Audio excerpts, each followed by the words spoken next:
This is Doyle. You're listening to Spirit Talk Show, Bedtime Stories for Grown-Ups. Thank you for listening. We're continuing to meet some really cool people who have some great skills. We can learn a bit. We can get them to mentor us a little bit and let us know what they do well. If you guys like to get involved, you can go to spirittalkshow.com. Our guest tonight on Spirit Talk Show is Terry Whalin, an editor, author, and a publishing mentor who's devoted decades to helping writers succeed. He's written over 60 books, contributed to more than 50 magazines, and several of his titles have sold 100,000 copies. Terry has spent years on both sides of the page as an acquisitions editor and as a writer himself, and few people understand the publishing journey better. His acclaimed book, 10 Publishing Myths, Insights to Every Author Needs to Succeed, invites us to rethink what it really means to make it as an author. Not in numbers or fame, but in purpose, perseverance, and quiet victories that define a creative life. He's also the mind behind The Writing Life, a blog that's reached readers around the globe, earning recognition as one of the top 27 content producers among hundreds of millions of blogs. Terry joins us from Southern California to talk about truth, myth, and the courage to keep writing when dreams doesn't look the way you expect it to. Terry Whalin, welcome to Spirit Talk Show. So you've spent decades in the writing industry as an editor, an author, and a guide for writers. So when you think back, what is it that drew you to publishing first? I think I was just fascinated at first with the just the storytelling and the different experiences that people have. I'm always drawn to that kind of thing with people, and so I think even early on I was fascinated with that. I think.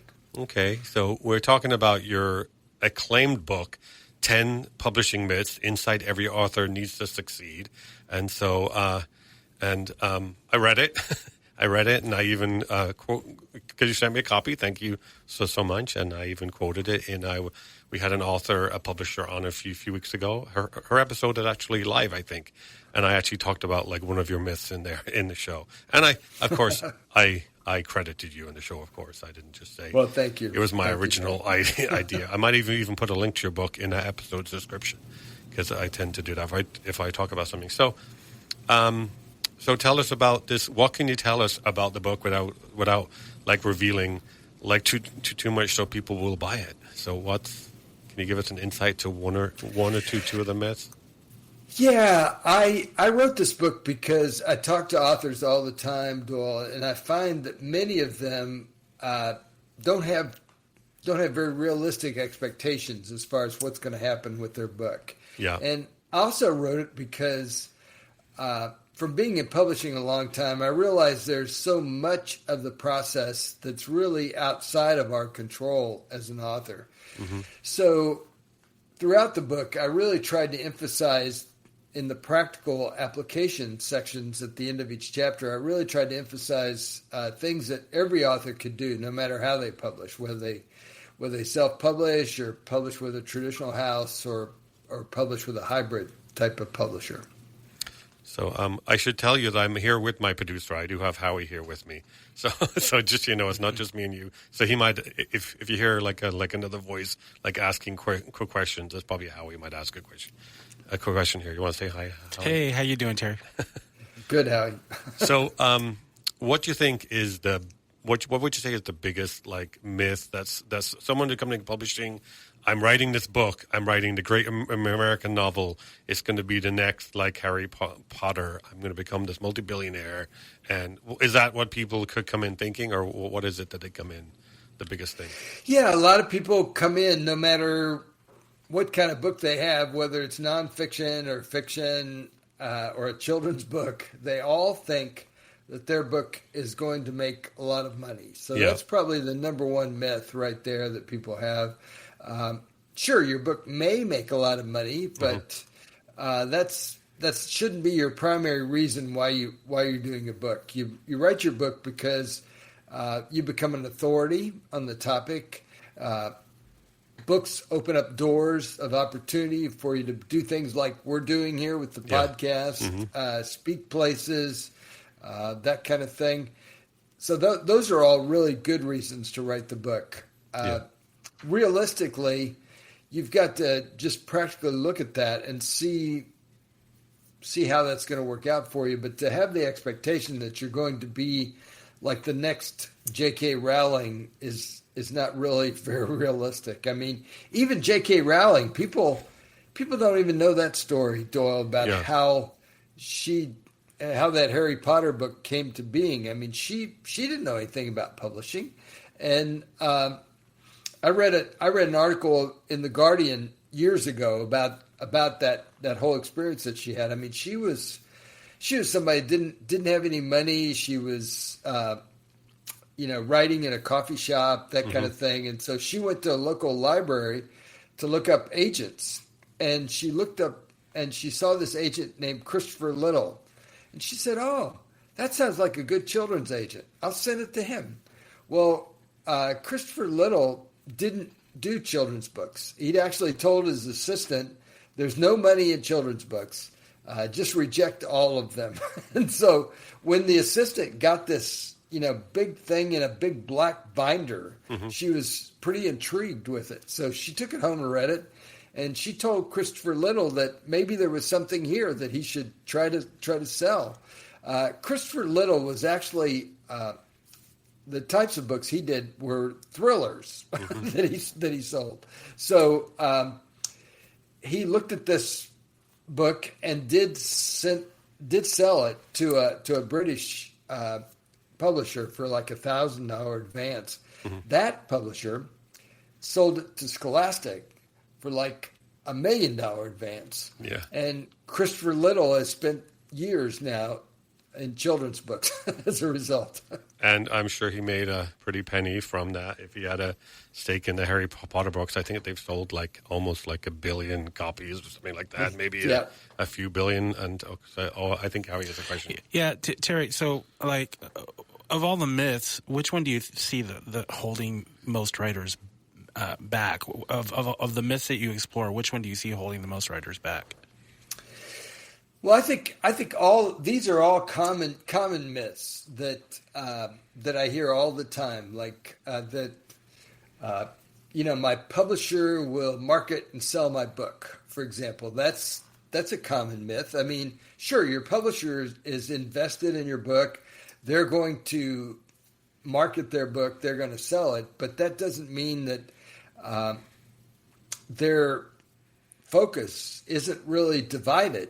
Because, well, like at Morgan James where I work, I mean, we publish 200 books a year. Sure, we care about every single book, but that doesn't mean we're going to really focus on all those books as much as you as the author are going to focus on them. So you need to take your own responsibility as an author to be marketing and selling your book at the end of the day. That's part of the emphasis of that particular chapter. So, I mean, I've always been interested in writing, and I've written a few books. I've never really I've written a few screenplays. That's how I got into this. I won a screenplay competition, and then I did a show. But the one thing, I read books like yours, and of course I see it as valuable information.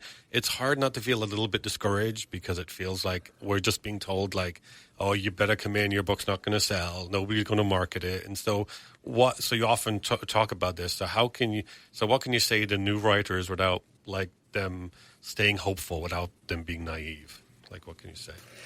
Yeah, I think the key is for them to realize that you can't just sit around and write book after book. You have to be proactively doing something to be telling writers or telling readers really about your book at the end of the day.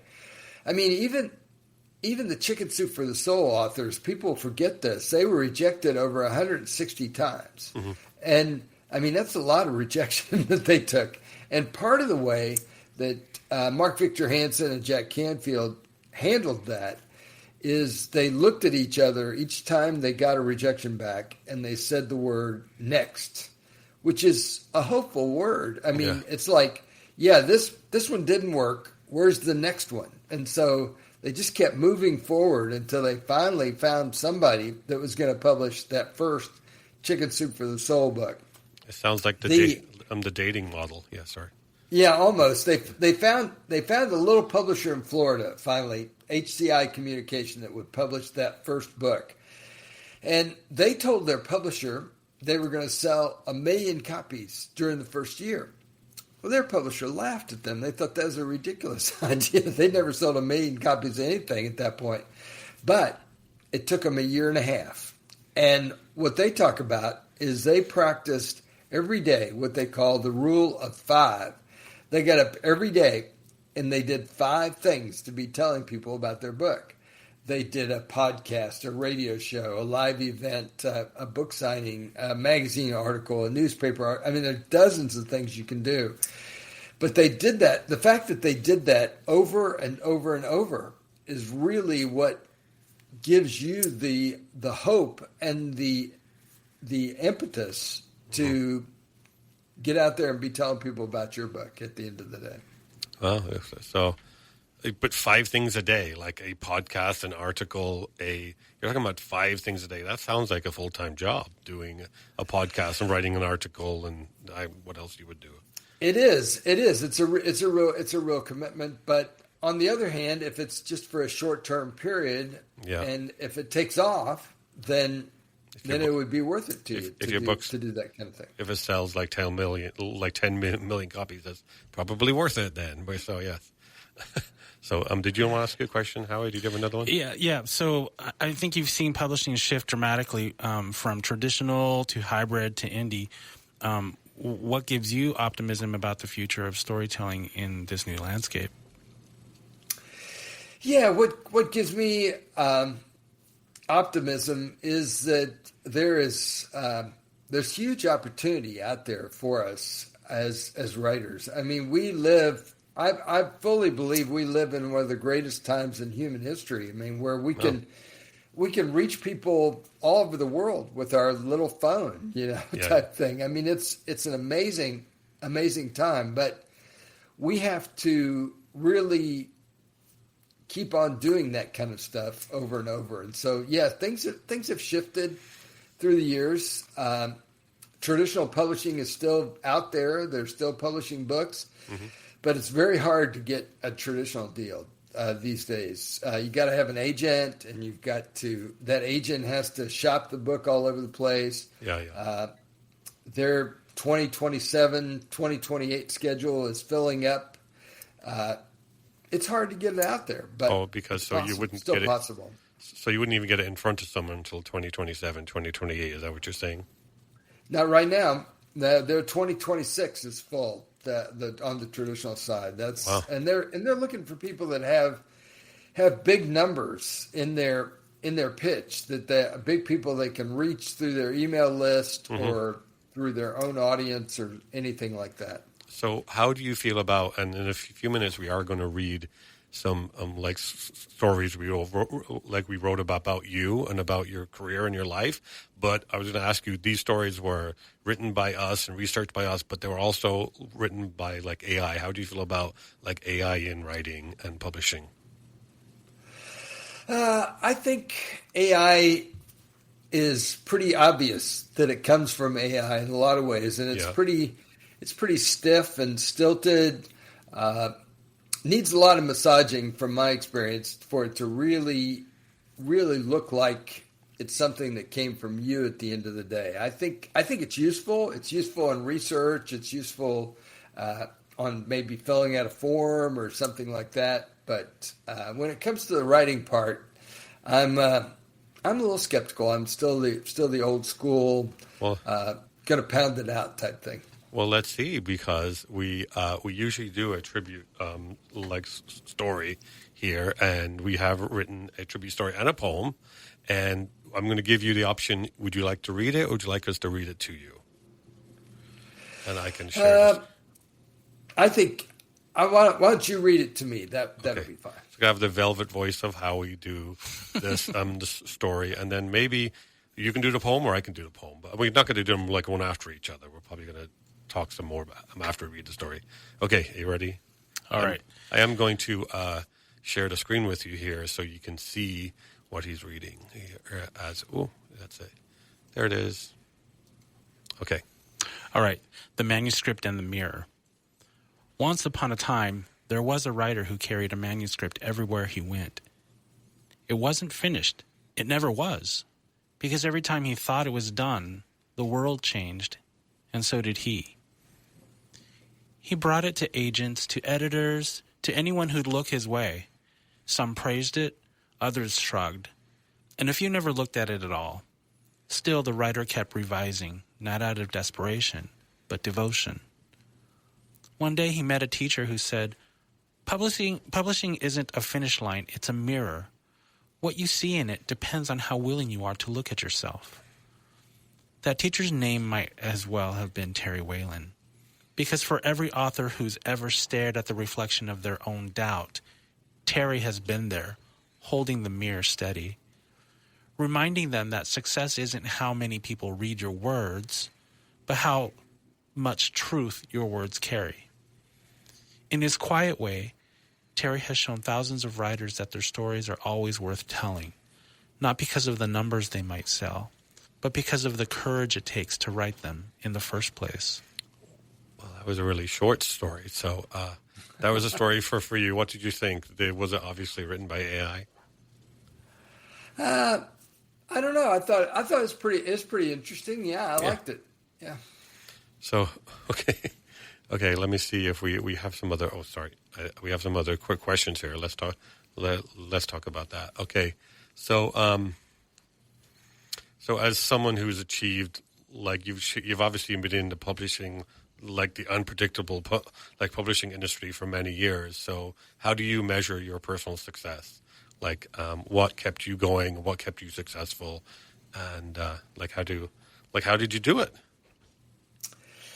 I don't know. There's any real secret to it. I just keep on going. If I get rejected, I keep looking for the next place, the next connection, the next opportunity.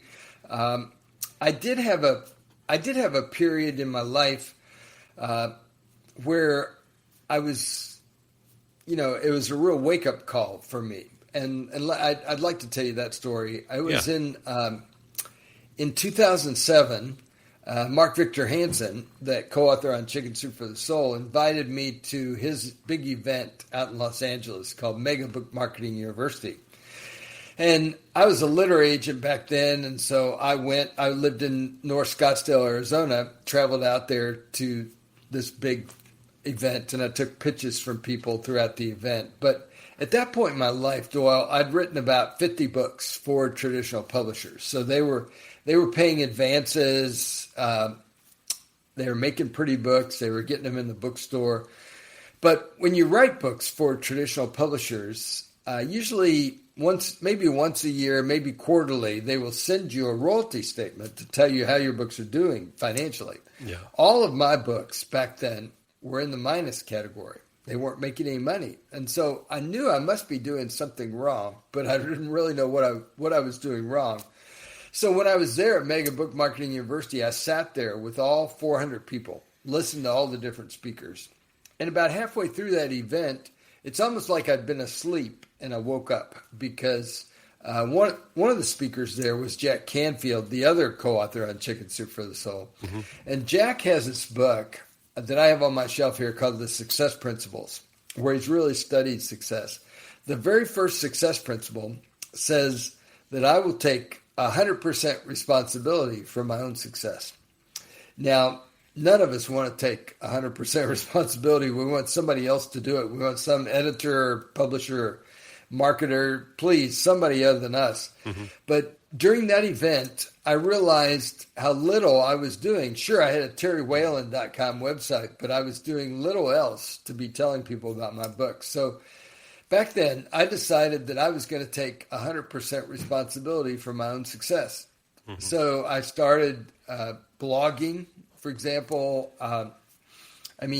People say there's over 600 million blogs out there, but I've been blogging consistently since 2004, every week.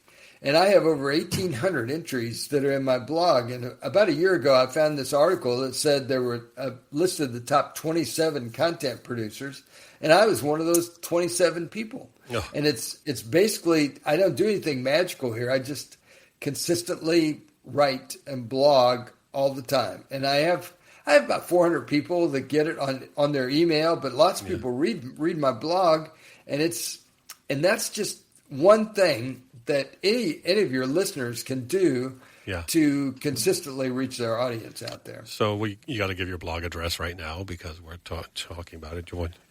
What's your address?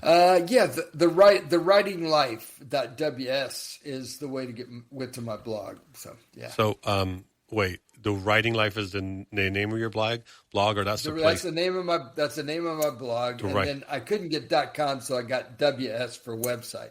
So it's the right. So say it again. Sorry. The Writing Life. .ws. Okay, the writinglife.ws. And you're saying that you write like an article or like a mini article every day on publish? No, not every day. I write it once a week. Oh, once a week. I couldn't. It was too much to think about doing it every day, and I don't have multiple people that write on my blog. It's just me, and so I do that once a week. We did have an author on a few weeks ago who was like how old was she? Like 17-year-old, and she's already published. She's already published four books, and she was on this mission to write 4,000 words a day for a year, and it was like, wow, that's a lot. I don't know who has that kind of time to be honest, but how long would it take you to write 4,000 words? We'll have to ask her next time. We'll have to ask her if she can. So the industry is, where's it going? The publishing industry is it going to become a self-publishing thing, or is there other ways? Is there a direction that we don't know that you have an insight that you'd like to share on where the industry is going? Yeah, I think a lot of the industry is moving not to traditional, but moving, and not to self-publishing, but really moving more toward that hybrid independent model that like a Morgan James where I work, for example. We've been in business 21 years now. We've sold over 20 million books, produced over 6,000 titles. We're publishing about 200 books a year. Yeah. And we're selling our books into 98% of the bookstores in North America, including the brick and mortar stores. So very broad distribution.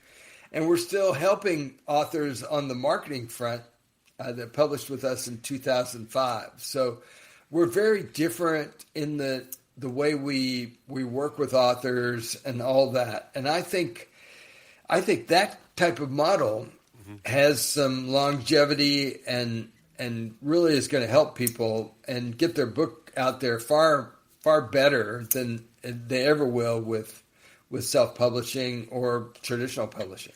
So if you're saying, because I've heard this before, that if you say my book is in Barnes & Noble, that you're putting my book into Barnes & Noble, does that mean it's going on the shelf in Barnes & Noble, or they have it back in the storeroom at Barnes & Noble? Like if you're putting it in, can I find it on the shelf of every Barnes & Noble, my book?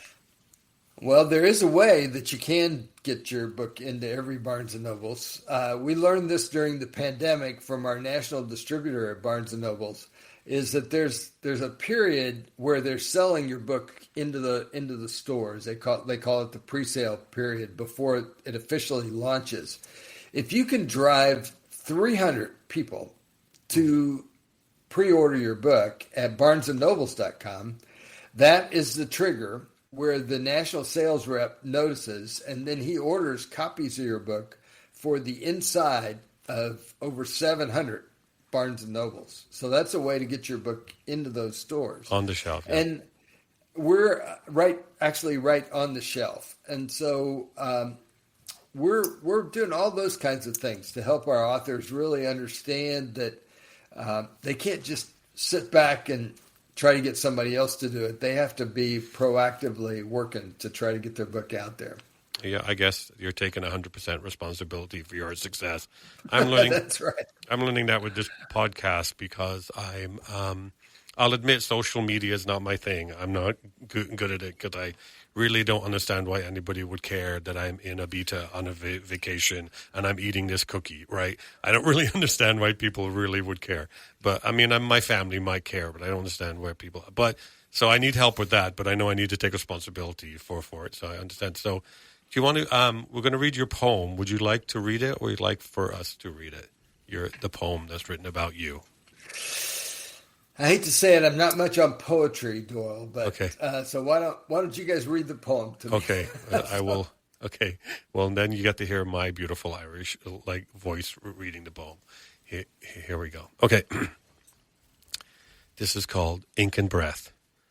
Ink dries, but the breath behind it never does. Somewhere between the margin and the myth, the writer sets down truth, half dream, half discipline. The page is patient.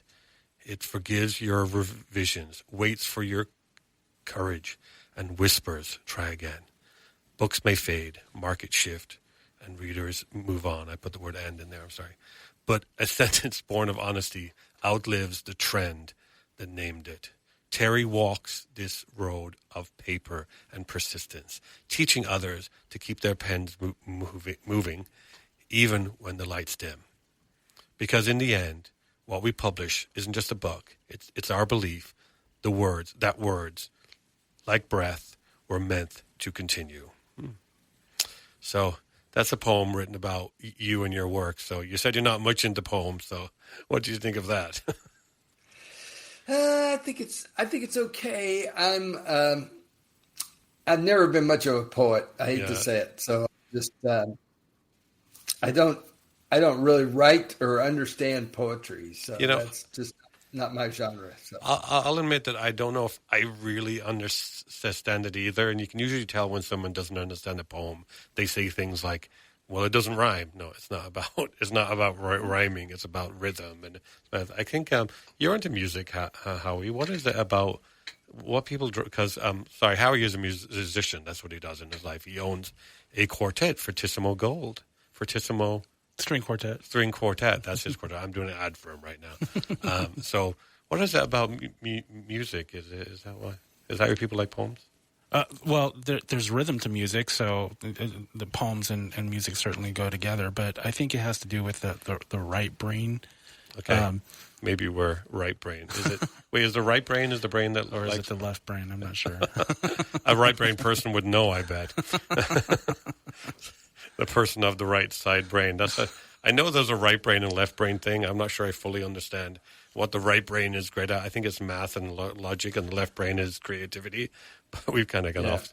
So if you were, so not just people who want to publish, what is your message to people who want to create, like kids out there who are like wanting to get into into the industry? Like, what is the piece of advice or a piece of life advice you have?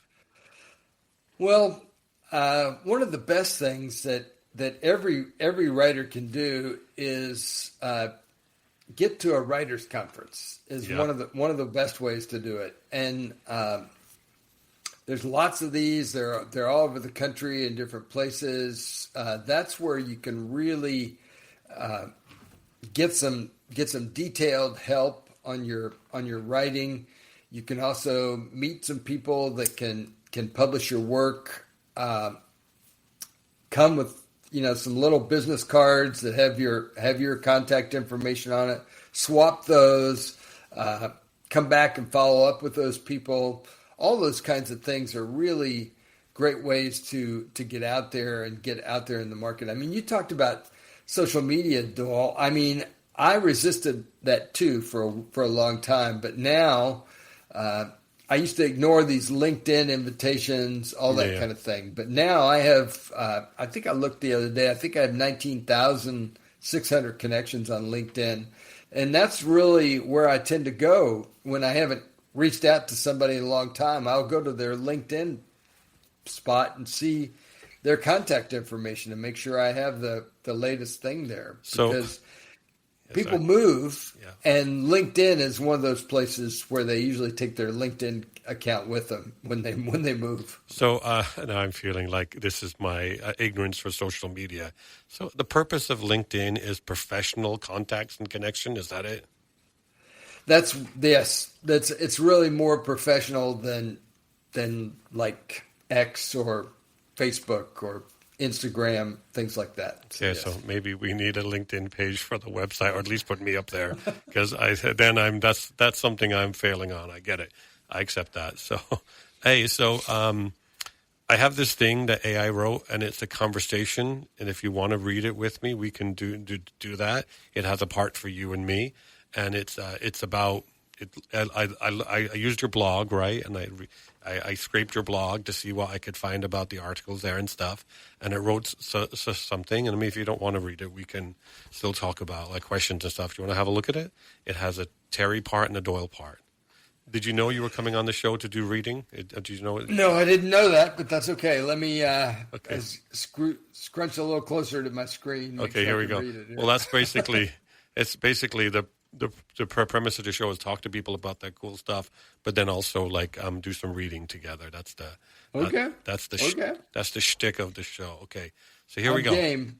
Okay, here we go. This is, and I can make it bigger if you need me to make it like bigger for you. That's okay. So it has a part. It's called "The Pages Between," a creative narrative inspired by the work and spirit of Terry. It's Whalin. How I say your last name, right? Terry Whalin. That's right. Yes. Yeah. That's right. Okay. So I've spent my life chasing sentences, not for what they say, but for what they become.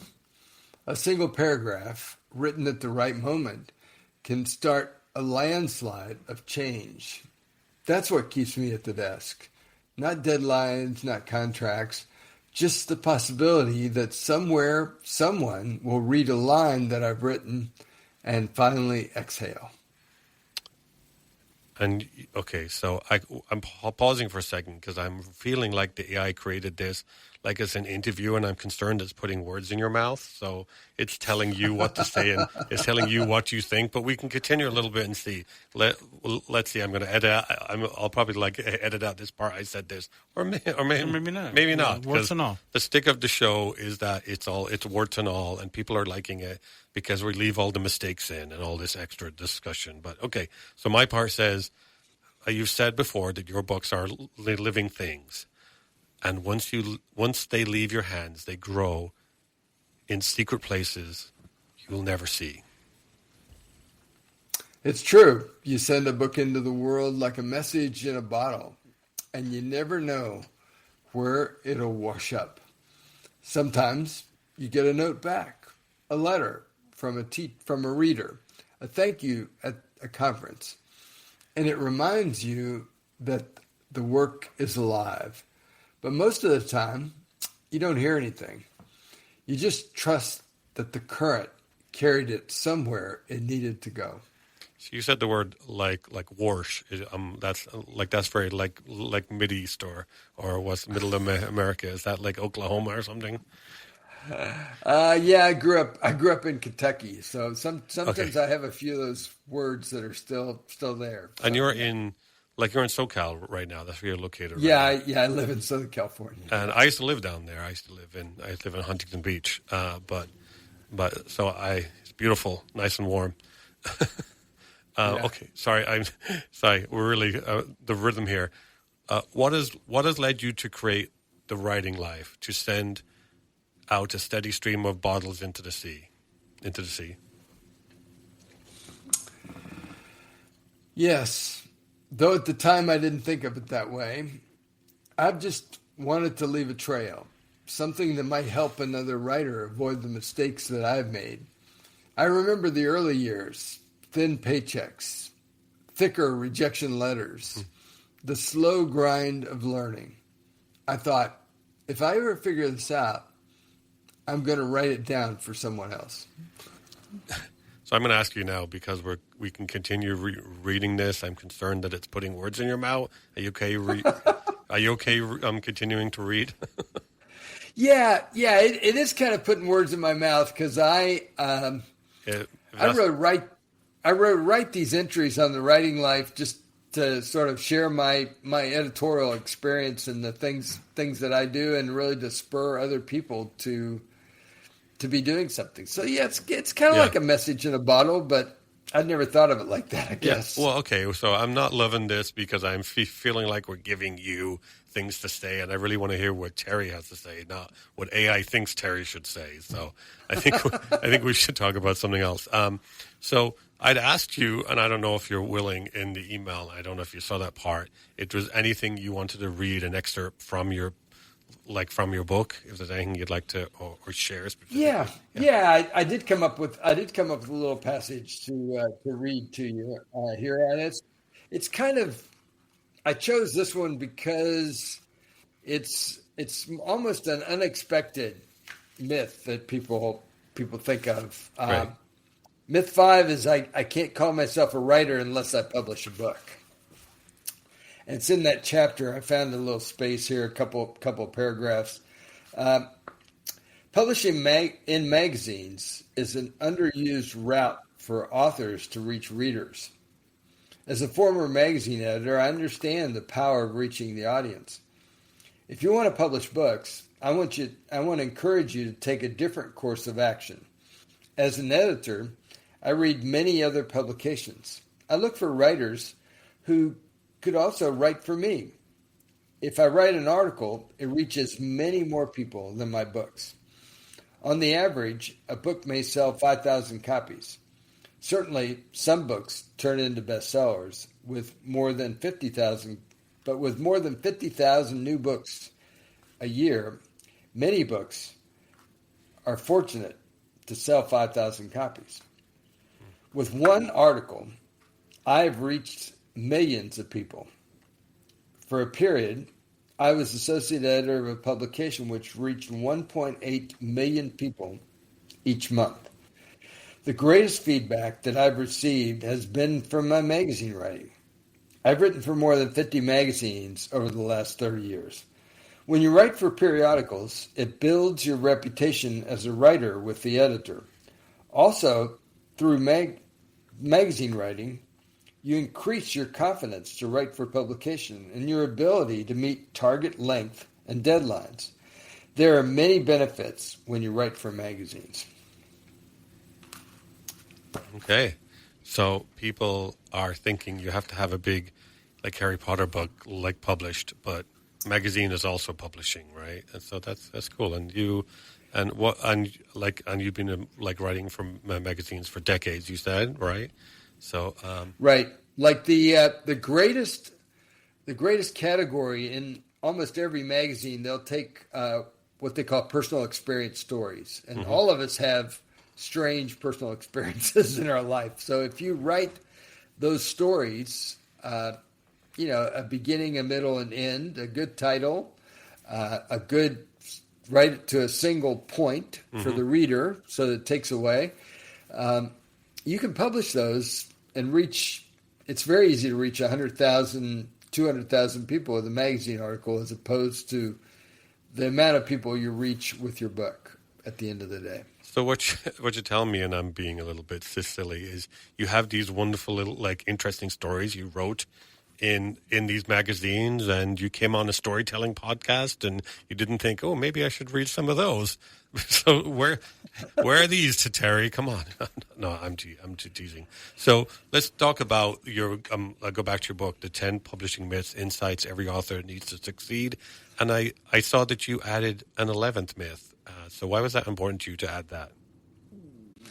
Well, when Alice Kreider, who's an acquisitions editor at David C. Cook, sent me her endorsement for the book, she told me, she said, Terry, you're missing the 11th myth. I'm like, oh, okay, I'll bite, Alice. What's the 11th myth? She said, well, the 11th myth should really be that if I send my book to Oprah Winfrey, she'll book me on her show. And I thought, yeah, that's a pretty good myth to write that. And I decided when I wrote the book to write that chapter, and we designed it to look exactly like the rest of the book. And I give that away. And you can go to terrylinks.com 11th myth, 11th myth. Yeah. And that'll take you to a page where you put your first name and your email address in, then you get my 11th myth. And the reason I wrote that is because I have learned what Oprah Winfrey does with all of this stuff that people send to her. She has a big warehouse that's in Chicago that she organizes with all this stuff, and then a couple of times a year she gives it all away. Now, sure, you can do that with your book. You can send your book to Oprah and get your stuff in that warehouse. But I think there's a lot more effective things that you can do with your book rather than do that kind of thing. Okay. So, okay, there was a question I wanted to ask here.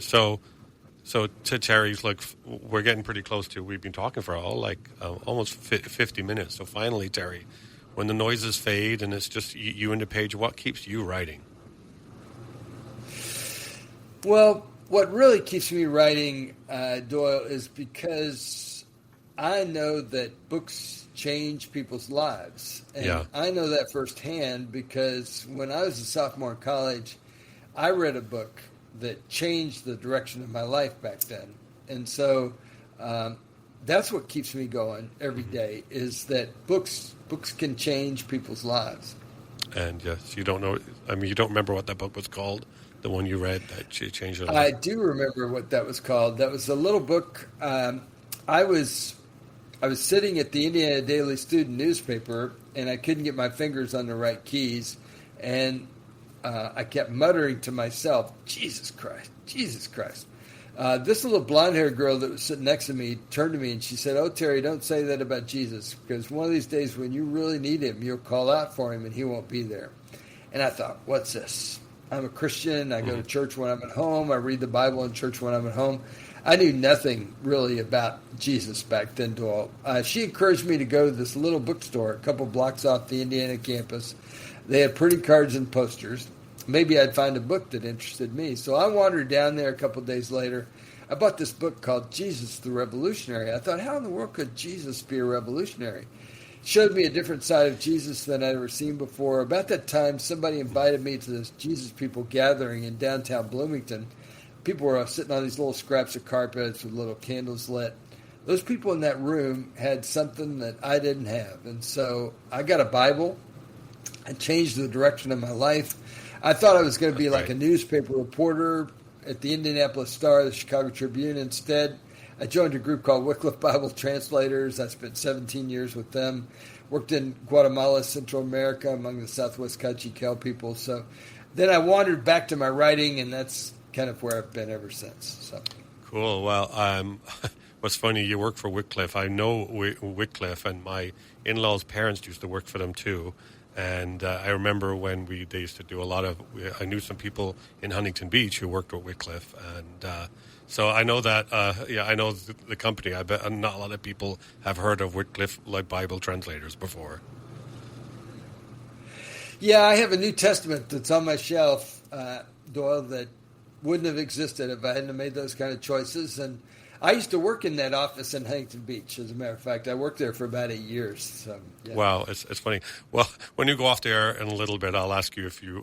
I'll say their name, and you can tell me if you know them.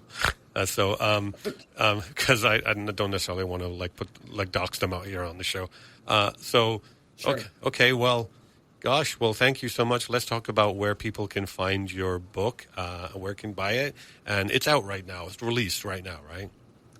It is. It's in bookstores everywhere. People can get it. But the place that I think is best for them to get it is to go to publishingoffer.com. That's a site that I've set up where they can get this book for only $10. Yeah. That includes the shipping, along with over $200 worth of bonuses. And they're not just funky bonuses. I mean, they're important bonuses that'll really help you in your writing life to have that. Like, what's an example of, can you give an example without revealing too much what one of the bonuses would be? Yeah, a bonus, for example, is I interviewed a friend of mine that sold thousands of books to public libraries. Mm-hmm. People forget there's over 9,000 libraries in this country, and those guys have money to buy books. And so this author figured out how to sell his book, a self-published book, into public libraries, and sold thousands of books. He gives all the details in this, great. Audio that you got. That's a very valuable. I think people probably the most I always thought the most likely place that would buy your book would be a library, because they probably want to buy all the new books coming out. So, hey, well, Terry, thank you so much. You have before we sign off here, any last message? I know I've said that like 3 times now. Any last messages? Do you have something, Howie? I know. Okay. Let's hear what Terry has to say. Okay. Well, thank you so much for coming on. And go ahead. I guess my encouragement to your listeners is that we get rejected a lot as writers. We send our stuff out in the world. People don't even respond. They ghost write us. They ghost us. They don't respond at all. I've been in some of the top literary agencies in this country, and every time I meet with these people, they're always asking me, "Where's the next bestseller? Where's the next nonfiction book?" Mm-hmm. And so what that shows me that even though they may not respond to your pitches, they're definitely reading all that stuff. They're looking at that. They're looking for that diamond in the rough. So just keep at it, because people really are looking for your material out there. You just have to find the right connection. Well, thank you so much. So you can get Terry Whalin's book, and I will make sure I read the title correctly here, which is 10 Publishing Myths Inside Every Author Needs to Succeed, in Amazon. But the best place to get it is publishingoffer.com, and you can get it there for $10 with shipping. And, of course, you have those like $200.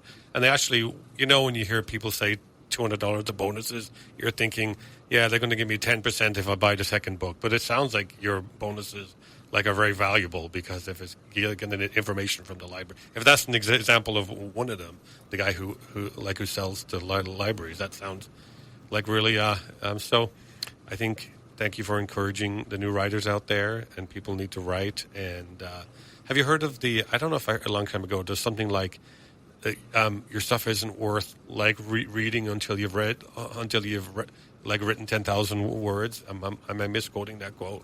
Have you heard that before?